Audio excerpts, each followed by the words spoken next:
All right, let's dive into another automatic knife from ProTech. This is the TR-2, the Tactical Response 2. I think they go up to TR-5, if I'm not mistaken. Here's the actual part number, if it would focus. That gives you a quick few details about the knife.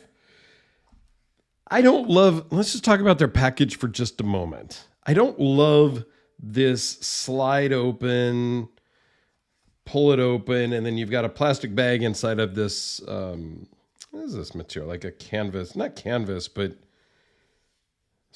not suede. I don't know, nylon-ish. It's kind of a soft velour type of material. And then it gives you some paperwork and, stuff about the knives, right? I just don't like the cardboard box part. I don't really love. And I don't really love the little nylon baggie because that is hard to get everything back into after the fact. And are we ever going to use it? But again, are we ever going to use the box? Everybody thinks I'm nuts because I keep all my boxes. I have them I have all my knife boxes in another box in the garage. And some are in the closet it's back behind me. Anyway, you didn't come here to talk about packaging. I've done a video on packaging before. You came here to look at the knife. I think it's cool.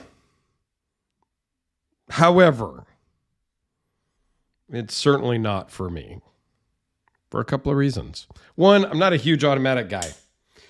I like them. I think they're cool, but I rarely ever carry the automatics that I do own.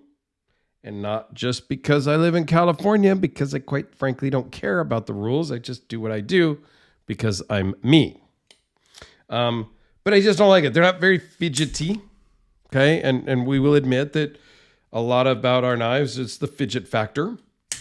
And they're just, to me, they're not super practical. I mean, they have, it's no easier to get that deployed than it is to get this deployed. The practicality is the same there. This gives me the fidget factor. If I want to sit on a call, sit in traffic, and play with it, I can. This one, not so much. This one almost needs two hands to close. Okay, yes, you saw me do it with just my finger, but that's a little sketchy to do it that way.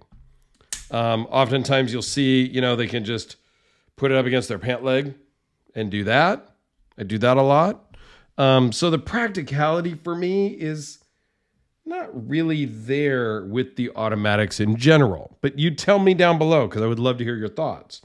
The other thing about this particular model is I don't love the scales. See if I can zoom partially in. To me, it kind of to me, from a distance without touching it, it looks like plastic, grivery or nylon reinforced, fiberglass type thing, something like that. And that's just not my preferred way of doing it. You know what I mean? So other than that, I like it. Magna Cut blade, stonewashed, super cool. Let me give you some specs real quick on it. 4 3/4 closed, 7.5 overall, 3.1 inch blade. To me, the blade to handle ratio is a little bit off also. Looks like a full-size handle with a little shorter stubby blade. I think that's just my perception, if you will.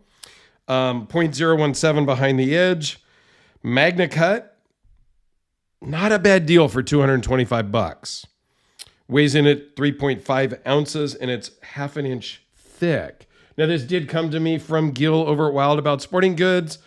Use a promo code, get 10% off. I don't get nothing out of it. But you get 10% off the $225. So there you go. You can do the math.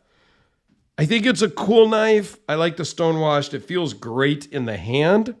Here is another one of my automatics that I do love because it's from Red Horse Knife Works.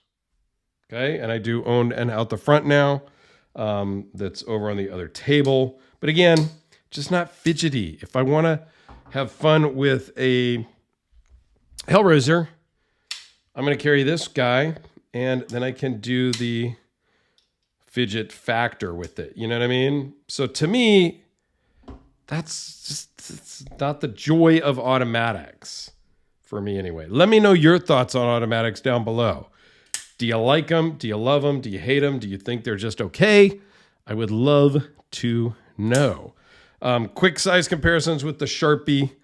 That's what I meant to do when I pulled out the other guy. Here it is with the D-cell battery. And I don't have my Spyderco Delica back yet, but it's actually in a box I need to open and film still. And here it is with the North Arm Skaha. Canadian made. This one was about $325, I think, give or take. American made, $225. Aluminum scales, Magnica blade, steel pocket clip. I love the way they do the pocket clip, recess clip, countersunk hardware. Pretty much ProTech kills it on pocket clips 100% of the time. The milling isn't bad. Just to me, it looks more of a nylon type of scale. These are not marks on the blade. It's just the oil that it comes soaked in when you get them. Hasn't all really washed off yet. But I do like the nice stonewash finish on the blade. The action is fantastic. ProTech does some of the best spring actions also, in my opinion. So they nail it on the pocket clip and they nail it on the deployment status. It hits really hard. You want to be holding on to it. So kudos for that. And that's on every one of their models, which I love. So let me know your thoughts down below and check out the ProTech playlist over here in the corner.